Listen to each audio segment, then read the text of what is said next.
একেক বেলায় বৃষ্টির অনুভূতি একেক রকম। সকালে হলে একরকম, বিকেলে হলে একরকম, আবার সন্ধ্যায় হলে আরেক রকম, তাই না? আজকে দুপুরের পর অনেক বৃষ্টি শুরু হয়েছে। দুপুরের খাবার খেয়ে বেশ কিছুক্ষণ বিশ্রাম নিয়েছি। এরপর আমার কাছে মনে হলো এমন ওয়েদারে শুয়ে না থেকে সুন্দর একটা বই পড়া উচিত। আসসালামু আলাইকুম, কেমন আছেন সবাই? Legendary life of Nipa blog পেজে আপনাদের সবাইকে স্বাগতম। এমন একটা সময় ছিল যখন মন চাইলেই গল্পের বই নিয়ে বসে যেতাম। বই পড়ার ফাঁকে ফাঁকে অন্যান্য কাজ করতাম, কিন্তু সময়ের সাথে সাথে সবকিছু উল্টো হয়ে গিয়েছে। এখন কাজের ফাঁকে ফাঁকে বই পড়ার জন্য সময় বের করতে হয়। আমার এখনো ইচ্ছে করে সংসারের সব কাজ ফেলে রেখে শুধু বই পড়ি। যারা বই পড়তে পছন্দ করে তাদের কিন্তু সবারই নিজের আলাদা একটা জগৎ থাকে। সেই জগতে শুধু সে এবং বইয়ের বিভিন্ন কাল্পনিক চরিত্র থাকে। শরৎচন্দ্রের কাহিনীগুলো পড়তে আমার ভীষণ ভালো লাগে, সেজন্য বুক সেলফ থেকে এই বইটাই নিয়ে আসলাম। বইটি এর আগে আমি আরো 2 বার পড়েছি, তারপরও কেন জানি না এটাই পড়তে ইচ্ছে হলো। আর এই দেখুন অবস্থা, বই পড়ার জন্য এখন কত ঘটা করে বসতে হয়, সাথে আবার কফির বন্দোবস্ত চলছে।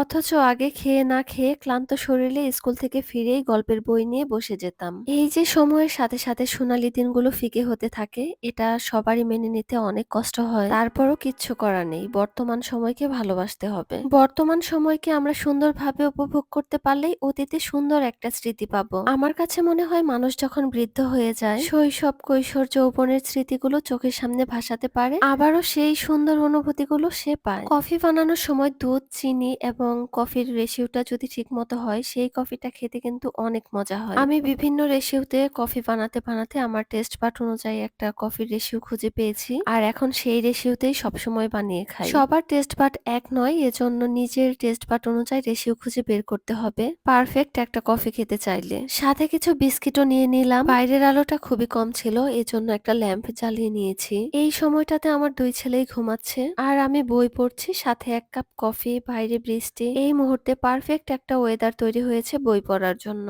আমাদের প্রত্যেকেরই উচিত নিজেকে নিয়ে ভালো সময় কাটানো শেখা। নিজেকে নিয়ে ভালো সময় কাটাতে শিখলে সেই ভালো থাকা কখনো হারিয়ে যাবে না। আর যখন ভালো সময় কাটানোর জন্য আপনাকে অন্যের উপর নির্ভর করতে হবে না, তখনই আপনি হয়ে যাবেন পৃথিবীর সবচেয়ে সুখী মানুষ। এই ভালো থাকাটা আমি অনেক আগেই শিখেছি। নিজেকে নিজে খুব ভালো ট্রিট করতে পারি, কারণ আমি কখন কি চাই, আমার কখন কি করতে ভালো লাগবে, সেটা নিজে ছাড়া অন্য কারো পক্ষে জানা সম্ভব নয়, যদি সেই কথাটা আমি কাউকে না জানাই।